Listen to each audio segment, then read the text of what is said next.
সরকার গঠন করলে এই 31 দফা আমরা ইমপ্লিমেন্ট করব এবং আমরা বদ্ধপরিকর এই বাংলাদেশে, যে বাংলাদেশে হাসিনা প্রত্যেকটি গণতান্ত্রিক প্রতিষ্ঠান ধ্বংস করে দিয়ে গেছে, বিচার ব্যবস্থা, ভোটাধিকার ধ্বংস করে দিয়ে গেছে, প্রত্যেকটি গণতান্ত্রিক প্রতিষ্ঠানকে আমরা স্বচ্ছ এবং দুর্নীতিমুক্ত এবং দায়িত্বশীলতার মধ্যে এনে প্রত্যেকটি গণতান্ত্রিক প্রতিষ্ঠানকে আমরা এমন ভাবে ঢেলে সাজাবো যে এদেশে আইনের শাসন কায়েম হবে, এই দেশে ন্যায় বিচার কায়েম হবে এবং এই দেশে আর কোন নিরপরাধ ব্যক্তি গুম হবে না, নিরপরাধ ব্যক্তি মিথ্যা মামলায় জেলে থাকবে না।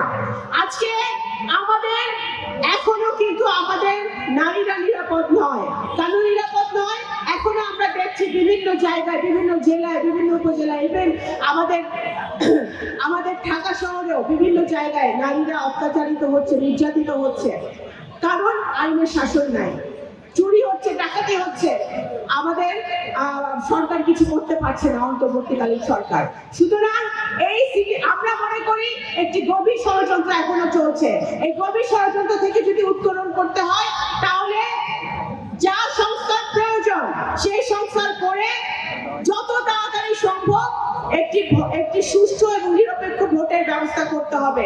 কারণ 17 কোটি মানুষ ভোটের আশায় আছে, এখনো যুব সমাজ একটা ভোট দিতে পারে নাই। সেই ভোটের আশায় এখনো আমাদের যুব সমাজ, আমাদের 17 কোটি মানুষ বসে আছে। সেই ভোটের ব্যবস্থা করতে হবে। সংস্কারের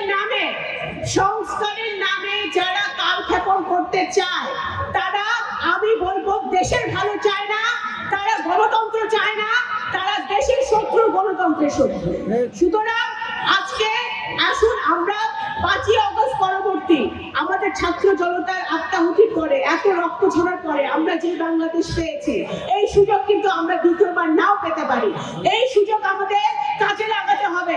আমাদের ইয়াং জেনারেশন সকলকে, ছাত্রদল, যুবদল, সকল যুব সমাজকে ঐক্যবদ্ধ হয়ে একটি নতুন, স্বচ্ছ, দুর্নীতিমুক্ত এবং দায়বদ্ধ যে সরকার বাংলাদেশের জনগণের প্রতি দায়বদ্ধ থাকবে, এমন সরকার আমরা চাই, এমন সংসদ আমরা চাই। এবং সেই সরকার তখনই আসবে যখন এদেশে একটি নিরপেক্ষ, সুষ্ঠু ভোট হবে, যে ভোটে আমাদের দেশের নাগরিক যাকে ইচ্ছে তাকে ভোট দিয়ে নির্বাচিত করতে পারবে।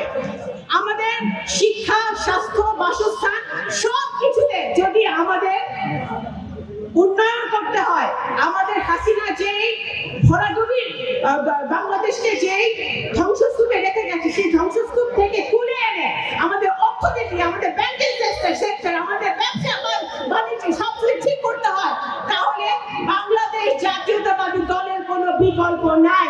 সুতরাং আজকে এই কথা বলে আমি শেষ করছি যে আসুন আমরা সকল ভেদাভেদ ভুলে আমরা সকল দল মত নির্বিশেষে একটি নতুন মানবিক রাষ্ট্র গড়তে আমরা সকলে, জনাব তারেক রহমান যে রাষ্ট্র গড়ার ডাক দিয়েছেন, যে ঐক্যের ডাক দিয়েছেন, সে ঐক্যের সুরে আমরা কথা বলি, ঐক্যের সুরে আমরা হাঁটি এবং ঐক্যবদ্ধ হয়ে একটি নতুন বাংলাদেশ গড়াতে আমরা মনোনিবেশ করি।